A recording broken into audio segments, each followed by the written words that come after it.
कारंजा आगारात 23 जुलै रोजी 5 नवीन अत्याधुनिक लालपरी बसेस दाखल झाल्या असून आमदार सई डहाके यांच्या सततच्या पाठपुराव्याला यश मिळाल्याने ही बस सेवा उपलब्ध झाली आहे। यापूर्वी आगारात 36 बस होत्या, आता त्या 41 झाल्या आहेत। यापूर्वी 1 एप्रिल 2025 रोजी 5 नवीन बस दाखल झाल्या होत्या। त्यावेळी आमदार डहाके यांनी आणखी 5 बस मिळवून देण्याचे आश्वासन दिले होते। या आश्वासनाची पूर्तता करीत त्यांनी 23 जुलै रोजी नव्या बसेसचा लोकार्पण सोहळा संपन्न केला। स्थानिक एसटी बस स्थानकात झालेल्या या कार्यक्रमाचे अध्यक्षस्थानी आमदार सई डहाके या होत्या, तर प्रमुख पाहुणे म्हणून माजी नगराध्यक्ष दत्तराज डहाके, आगार व्यवस्थापक रवींद्र मोरे, भाजपा तालुकाध्यक्ष संजय लाहे, अमोल ठाकरे, माजी तालुकाध्यक्ष डॉक्टर राजीव काळे, नितीन गडवाले, डॉक्टर नवल हेडा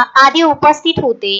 कार्यक्रमाचे सूत्रसंचालन आगाराचे लिपिक संदीप ठाकरे यांनी केले। यावेळी उपस्थित मान्यवरांच्या हस्ते बसचे लाल फीत कापून लोकार्पण करण्यात आले। अक्षय लोटे, विदर्भ न्यूज, कारंजा लाड।